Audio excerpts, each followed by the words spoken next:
Welcome back to R in kitchen. আজ বানাবো নরম তুলতুলে বেবি নান। তো প্রথমে 1 চামচ ইস্ট, 1 চামচ চিনি আর সামান্য গরম জল দিয়ে ইস্টটা অ্যাক্টিভেট করার জন্য রেখে দিলাম। আর এদিকে 500 গ্রাম ময়দার মধ্যে সামান্য নুন আর অ্যাক্টিভেট হওয়া ইস্টটা দিয়ে দিলাম 1 কাপ টক দই দিয়ে ভালো করে আগে মিশিয়ে নিলাম ময়দার সাথে সবটা। মানে 1 কাপ মতো জল দিয়ে আমি ময়দাটাকে ভালো করে মেখে নিচ্ছি। এই মাখাটা কিন্তু খুবই ইম্পর্টেন্ট, তবেই কিন্তু বেবি নানটা খুব সফট হবে। ময়দাটা কিন্তু খুব একটা নরম করে মাখার প্রয়োজন নেই, ময়দা একটু শক্ত করেই মাখবেন। যখন সমস্ত কিছু ফার্মেন্টেড হয়ে যাবে তখন কিন্তু আপনা আপনি ময়দাটা নরম হয়ে যাবে। আর সবশেষে ময়দাটা কিন্তু আমি সামান্য হোয়াইট অয়েল দিয়ে একটু ভালো করে ঠেসে মেখে নিলাম। তো মাখাটা আমার হয়ে গেছে। আমি এটা এখন 2-3 ঘন্টার জন্য চাপা দিয়ে রেখে দিলাম। তারপর আমি বেবি নানগুলো তৈরি করব। 3 ঘন্টা পর এই ময়দার ডোটা ডাবল সাইজ হয়ে গেছে। তো আমি এটা খুব ভালো করে আরেকটু ঠেসে নিয়ে এর ভেতরে ঢুকে যাওয়া এয়ারগুলোকে আমি রিলিজ করে দিচ্ছি। এরকমভাবে ঠাসলে ওই এয়ারগুলো রিলিজ হয়ে যায়। এরপর আমি ঠিক মিডিয়াম সাইজের, মানে লুচির থেকে একটু বড় এরকম সাইজের আমি লেচিগুলো কেটে নিলাম। ঠিক এরকম সাইজেরই কিন্তু লেচিগুলো হবে। যেহেতু বেবি নান তাই জন্য সাইজটা কিন্তু ছোট হবে, কিন্তু যেহেতু একটু মোটা করে বেলতে হবে তাই জন্য লেচিগুলো সাইজটা কিন্তু একটু মিডিয়াম হবে। তো আমার লেচিগুলো কাটা হয়ে গেছে। আমি ময়দার গুঁড়ির সাহায্যে এটা রোল আউট করছি, আপনারা অয়েল দিয়েও করতে পারেন। আমি ঠিক লুচির থেকে একটু বড় সাইজ করে আর একটু লম্বাটে ধরনের মতো করে আর ঠিক এরকম ধরনের একটা থিকনেস করে আমি বেলে নিলাম। এরপর তাওয়াটা গরম হয়ে গেছে, এর মধ্যে আমি এই বেবি নানটা দিয়ে দিলাম। দিয়ে এক পিঠ সেঁকা হয়ে গেলে হালকা করে আবার অপর পিঠটা আমি উল্টে দিলাম।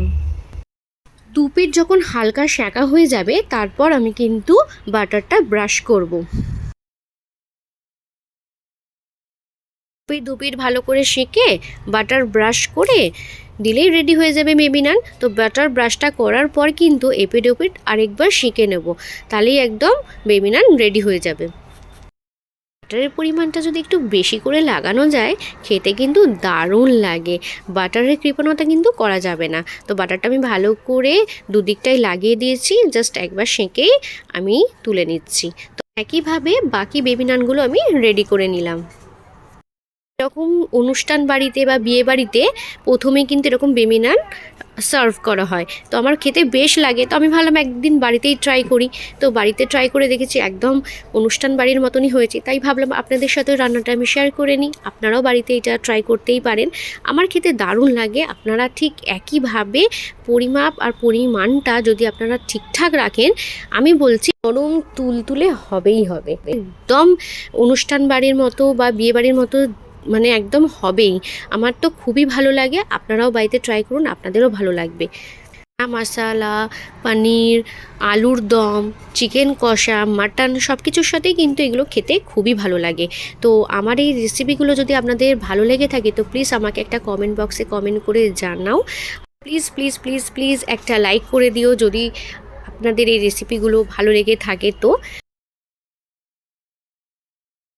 বেবি নানগুলো এক করে তৈরি হয়ে গেছে। এরপর আমি তোমাদেরকে প্লেটে সার্ভ করে জাস্ট দেখাবো যে কতটা নরম তুলতুলে হয়েছে এই বেবি নানগুলো। নানগুলো আমি একটি হটপটের মধ্যে রেখেছি যাতে বেবি নানটা গরমও থাকে আবার সফটও থাকে। নানগুলো ফোল্ড করে একটা টেনে ছিঁড়ে আমি দেখাচ্ছি যে কতটা সফট হয়েছে, যে এক টানেই পুরো বেবি নানটা ছিঁড়ে যাচ্ছে। আমি হাতের এক মুঠোতে বেবি নানটা নিয়ে মুড়ছি, দেখতেই পাচ্ছে পুরো এক মুঠোতে চলে আসছে, কতটা সফট হয়েছে। তো রেসিপিটা ভালো লাগলে একটা like, comment, share and subscribe করে দিই আমার চ্যানেলটি। তো আজকের মতো টাটা।